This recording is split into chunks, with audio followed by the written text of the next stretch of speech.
biggest drug. It's not cocaine, it's not heroin, it's fame. Anything you want, everything you want, it's a thing. And if you can't handle this thing, the consequences attached are severe.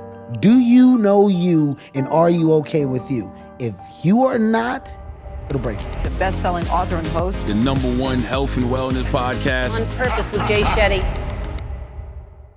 Hey everyone, welcome back to On Purpose, the #1 health podcast in the world. Thanks to each and every one of you that come back every week to become happier, healthier, and more healed.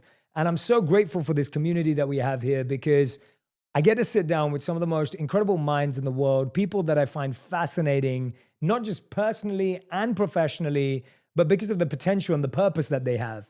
Today's guest is someone who has been on my list to interview from day one. So it's a very special moment for me. I'm very excited. I'm speaking about someone, the one and only Kevin Hart, Hollywood's box office powerhouse, opening 11 films at #1 at the box office and grossing more than $4.23 billion in global revenue. Kevin has also become a successful entrepreneur. He's a chairman of Heartbeat, a global multimedia platform company creating entertainment at the intersection of comedy and culture with a mission to keep the world laughing together. I love that. Kevin is also the founder of Heartbeat Ventures. Kevin is a New York Times bestselling author twice over, and his first Audible original, The Decision, was nominated for an Audie Award for Best Original Audiobook. And I spent my last 5 hikes listening to his new audiobook, Monsters and How to Tame Them. And I have to tell you, and I'm going to tell Kevin right now because he's sitting in front of me, dude, I have not been that into something for a long, long time. And I'll tell you why. I have not stopped talking about the different monsters, the different personalities to my wife, to my team, to my colleagues. You've made it so relevant and accessible to talk about your flaws in a way that I've never seen before. So thank you so much for being here, man. And Thank you. So grateful to be sitting with you. Thank you. And when flowers are thrown out, I believe that they should sometimes be returned. And in this case, man, I'm here for a reason. The work that you've done, the success that you've had is groundbreaking. So major congrats to you.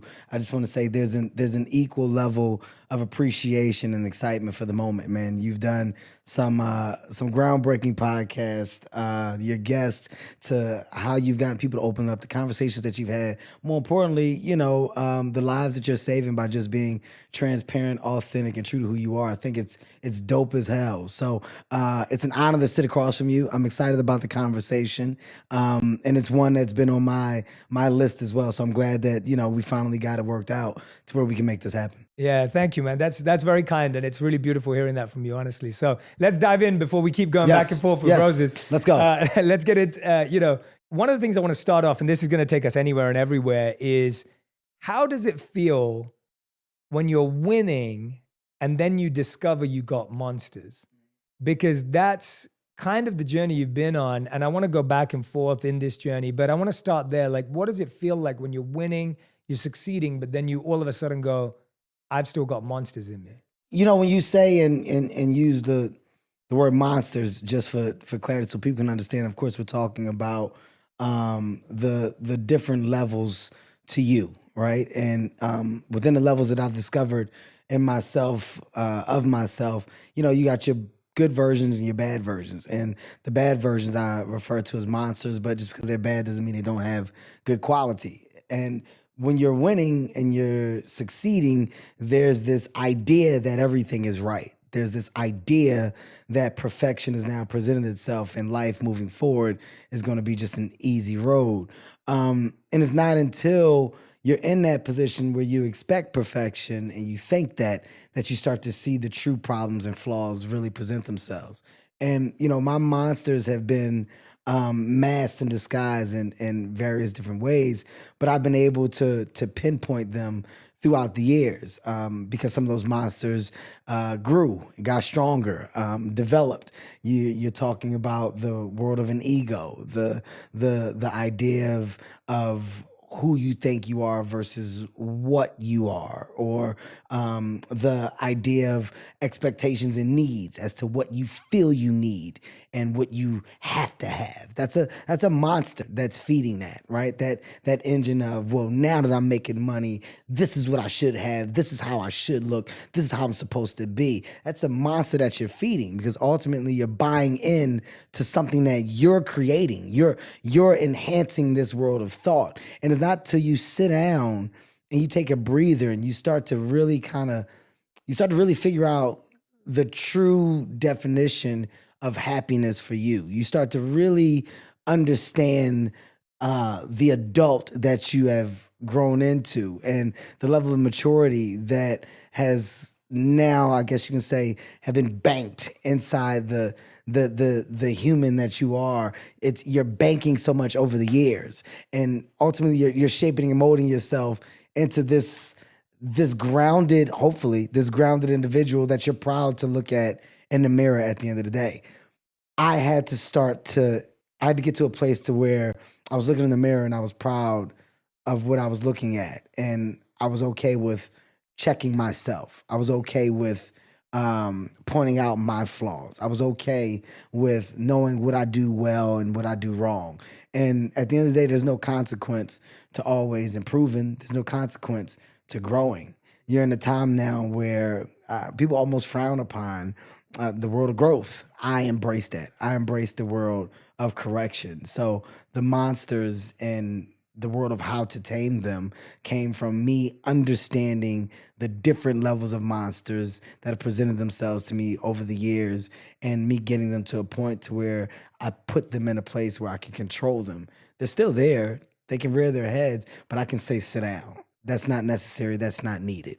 And I can tell when one is trying to take me back to a place of old. But at the age 43, it's exciting to know that I've grown from so much, and the world of want is significantly different than what it once was. It's really interesting. You use the analogy of like looking in the mirror and being okay with yourself. And when you said that, I was thinking, yeah, when you look in the mirror, there's no trophies. The reflection doesn't show the trophies, the wins, the money, the whatever else. It just shows you. And the fact that you've had the courage to look at that, where do you think, when you track back, I've always been fascinated by memories that we hold from our childhood that have left an imprint that's really strong in our lives, whether it be positive, challenging, whatever it may be. What's a difficult memory from childhood, do you think, that has been the catalyst for so many things in your life? Is there anything that you go back to that you're like, I can see how that, and I had to turn that into a positive? I think the biggest memory for me is the one of being complacent. As a child, I wasn't really a kid that embraced the world of challenge, right? I was very complacent. I was okay with being a subpar to low average student, right? I was okay with not trying. I was okay with not giving my all. And I was kind of okay with getting over, right? So the biggest memory that I have in my childhood is like when I got to that early teen years, that 12, that 13, that 14, being sneaky and thinking that you're constantly one-upping someone was that's what I was embracing at the highest level. Do your homework. I did it. Did you really do your homework? I did it. And you taking my word for it and not checking my homework. Oh, I didn't do it, but you think I did. I got over. Ultimately, you're slowly cheating yourself over the course of years, and it's not until you get a reality check as to why that work was necessary that you realize you're just not doing what you're supposed to do with your life, right? You're not giving your all. I had a lot of different examples of that. I truly had a mom that made sure that I had, and I didn't take advantage or embrace the real work that she put in until I got to an older age of true understanding. But to be honest, I really threw a lot of those things to the side. The extracurricular activities, the swim teams, the football teams, the basketball teams, the track and field, the baseball, all of these things as a kid, you don't understand your parents are doing to try to provide you with a world of opportunity. They're trying to keep you occupied. They're trying to embrace this idea of hard work, effort, activity, engage. They're doing all these things or all of these things to their kids, or hopefully, right, for their kids, to put their kids in a position to just want, right? Want the best, compete, study, learn, be excited about their future. That light bulb went off late. Thankfully, when it went off at the right time, and I was able to identify a lot of stuff that I couldn't then. And also, thankfully, that a lot of the lessons that my mom constantly embedded in me about you don't start things that you're not going to finish, you don't quit, apply your all, do this or don't do it. You're not cheating anybody but yourself. All of these things that I heard over the course of time. There was a moment when I got older, it all hit at the same time. But the real memory for me now, looking back, is I'm glad that I do see that I am aware of that, because not being aware of that is the hugest loss. Thinking that I took full advantage, thinking that I really applied or tried myself, thinking that that was 100% would be the real loss. So one of my best memories is knowing that at one point I was a slacker. You know, I was the guy that wanted to look like he was doing, but never truly was, unless it was something that I loved and embraced. And, you know, that was basketball, but the chances of me making that were very slim. But, you know, that's, to answer your question, it's a ballpark of those memories that I now look back on that I appreciate, but that also act as the fuel for the hard work and the 100% that you see that I put into everything I do today. Yeah, that's such a great reframe around what you saw as a bigger loss. I think that's so powerful for you to sit here and say, actually, I'm really happy that I can see that I wasn't putting my best foot forward, because that helps me be grateful to my mom. It helps me understand it from a different perspective. And the one thing that came to mind for me when I'm listening to you say that is there's this quote that says, the day you realize your parents were right, your kids are telling you that you're wrong. Wow. And Wow. that's always been one of those statements that I think about that in my own self. I thought my parents were wrong my entire teenage life, and I think most teenagers do. And then all of a sudden I hit my mid-20s and I'm like, oh, wait a minute. My mom's been through a lot. You know, my parents put in a lot of sacrifice. And so I love that you brought that up. I mean, one of the reasons we pushed this show back was you lost your father recently. Yeah. Mm-hmm. And when I heard the news, obviously, you know, my love and condolences to your family. And I was looking at what you were sharing and commenting about, and there was this one thing that you said that really stuck with me. And you said that my kids actually think I'm the coolest dad on the planet. I know why I am the way I am. My dad has a lot to do with that. The mistakes that my dad made, you know, the decisions to do drugs, being in and out of jail, in and out of your lives. I saw firsthand what not being present did because of that. I now know what being present means. Mm-hmm.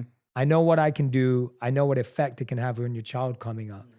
But it sounded like, obviously, when you lost your father recently, it sounds like you'd reconciled, like you'd built somewhat of a connection. You know, me and my dad, we weren't the closest, but we weren't not close.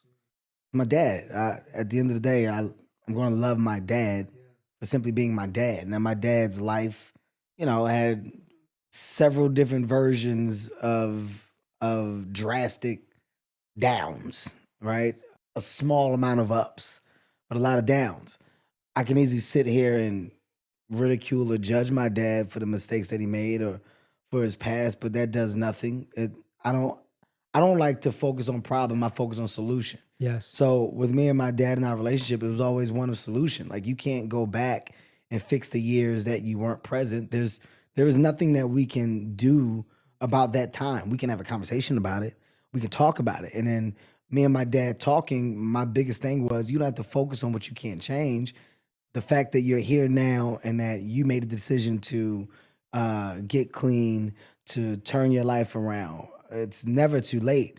My dad was, you know, 50 plus at the time when he said, I'm gonna go ahead and figure it out. And I'm gonna close that door and I'm gonna work on this other door. This door over here was, like I said, jail, drugs, in and out of his kid's life, to the point where, you know, there was a time when we didn't know where my dad was. And I bumped into my dad on a train. I tell a story. I bumped into my dad on a public transportation in Philadelphia.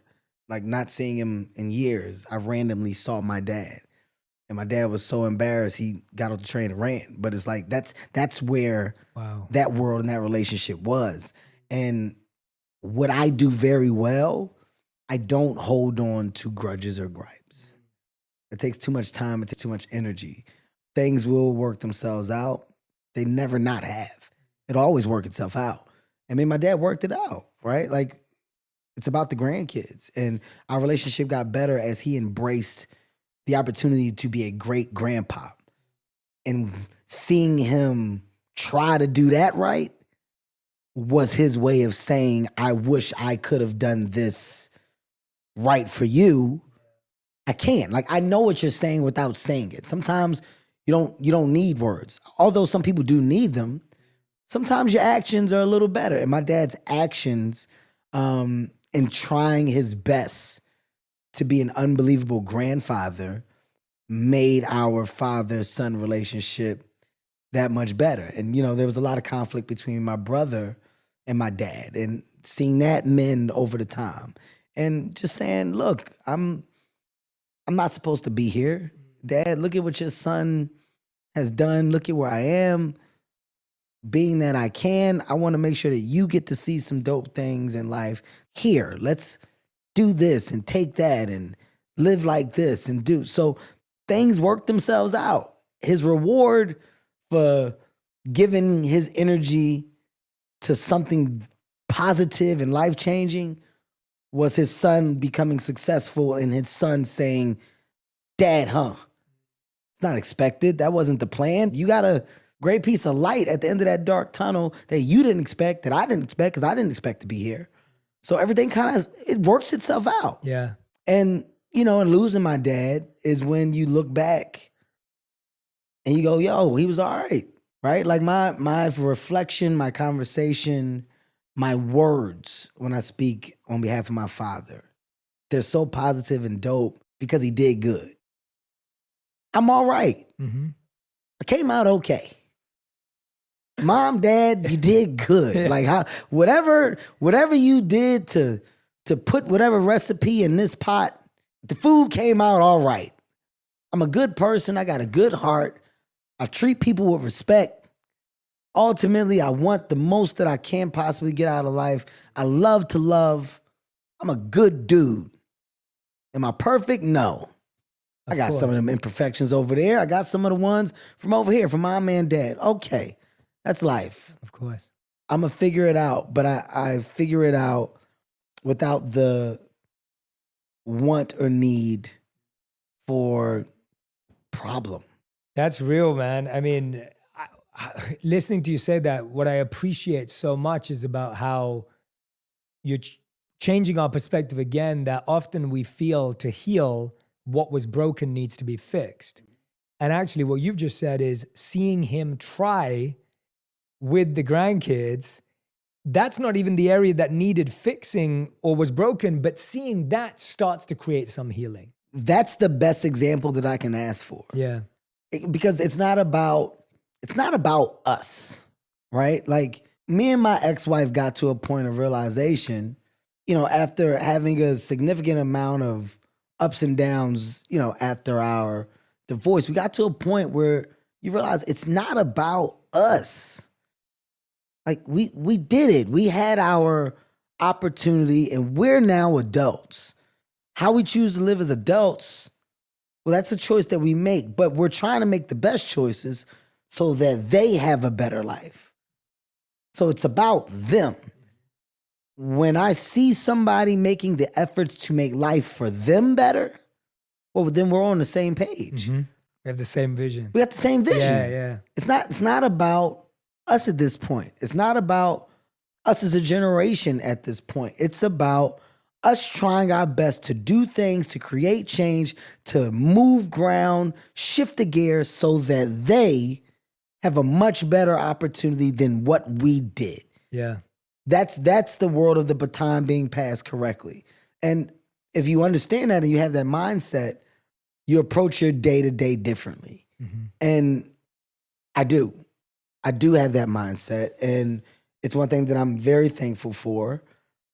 And through the things that should be problems or were supposed to be problems, I've never held on to them long enough. And by the way, just bringing it back full circle, that's a monster. That grudge monster, that's a monster. That I'm going to get you back. Wait, you just watch. I'm going to hold on to that and I'm going to prove to you, or I'm going to show you, or I'm not talking to nobody over here. That's a monster. So you can fuel that monster, or that monster doesn't have to have an existence in me. It's really, really interesting hearing that perspective again, because, you know, one of my favorite lessons that I've learned is that often the thing that's holding you back is something you're holding on to. Yes. It's one of my favorite lessons. The idea that something that's holding you back is you're holding on to it. So whether it's a grudge, like you're saying, the grudge monster, or a feeling or an emotion or an idea that you're not allowing it to let go when it no longer serves you. And being able to walk away from that requires real strength and courage. But one of the things that you said about you and your partner, your ex-wife, that I think is really powerful is that when it's just about us, whoever that may be, you're either looking at each other or you're looking past each other. And what you just said is now we're looking in the same direction when it's the kids. And so that switch, if you think about any relationship in our life, when we think it's just about us, when it's not about anyone else, you're always going to be against each other. But as soon as there's a higher purpose, or there's a commitment, or there's a value that supersedes that. An understanding. An understanding, yeah. An understanding that comes with the world of communication and great dialogue. I can, and having this conversation, I can point to so many examples of how it's so hard to see the good if you're only seeing the bad. Like, there's so many people that struggle with what their version of success is because they're looking at someone else's. There's so many people that struggle with their world of relationship because they're judging theirs based off of someone else's, right? And when you're constantly in the space of not realizing or noticing your world, your reality, because you're living in what appears to be someone else's, well, your shit is never gonna be right. It's never gonna be right? Yeah, like if I'm looking at everybody's relationship with their father and I'm going, I want that. Yeah. Well, I'm not embracing the world of good that came from my dad. I could have went down the road that my dad did. I could have easily been wrapped into the same world of, drugs, gangs, violence, stick-up boys, right? Like the embracing the hood at the highest level. Not that I don't, because I do. That's where I'm from. But I could have embraced it at a much higher level and followed in the footsteps of my father, because that's what he did. But I was able to realize the mistakes he made. I was able to go, well, I don't want to go down that street because I see the consequences of it. That's a choice that I made, right? Some don't make that choice. By the way, no disrespect to those that haven't. It's to each his own. You do what you want based off of who you've seen or what you want to be true to. Live your life. Ultimately, we get one. Live it for you. Live it to the best space and place that you feel you can win at. That's my motto. I'm not here to tell you right from wrong. I'm saying I identify things differently and I make decisions based off of examples that I can look at as not bad, but ones that if I didn't have, I could have made that mistake. Yeah. So without a lesson that was intentional, my dad's giving me lessons. Yeah. Right? It's not intentional. My dad never said, I went to jail, so you didn't have to. Yeah. He never said that. But hey, man, Can you imagine? seeing you in jail, Dad. That's my wisdom, yeah. Well, that just made me realize I don't want to go there. Yeah. Hearing how you talk about it, hearing how many times you went. Well, I don't want to go there.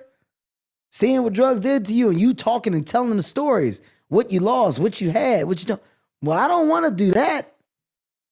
Okay, I'm going to embrace my father. I'm going to embrace this imperfect human being, because I'll be damned if he's not positioning me for personal success and just understanding what I should and shouldn't do. And it seems so logical. It seems like common sense, but sometimes it's not that easy for some. It's not. It's not that easy. Yeah, and sometimes what I'm hearing is sometimes the greatest wisdom is unsaid and unintentional, right? Like sometimes the greatest wisdom is not what someone said to you, and sometimes the greatest wisdom is knowing what not to do. I think we think of it as like knowledge or learning means someone's telling me what to do and they told me the right thing. sometimes it's looking and saying, well, I know what not to do now. And what I'm fascinated though, and I think you're going to give people a lot of hope listening to you today, because when you say that you were complacent growing up, and I consider you today to probably be one of the hardest working people in entertainment from what I see and observe. And when I've watched your interviews or listened to you, you work super hard. You give it your all. You're invested from a mission purpose point of view. But hey, wait a minute. This person says I was complacent growing up. And it's never one moment. It's never one thing. So I don't even want to simplify it with that kind of a question.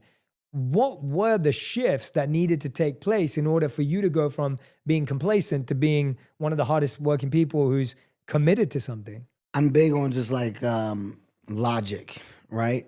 And there's this like moment that I had where I just kept saying, why not? Like, why? Right? And Russell Westbrook is a good friend of mine. I tease him all the time because the one saying that he has that I wish I would have had, or I wish I got to first is why not? Right? And it's so genius. It's so genius. It's so simple, but yet so profound. You don't just have to have one job.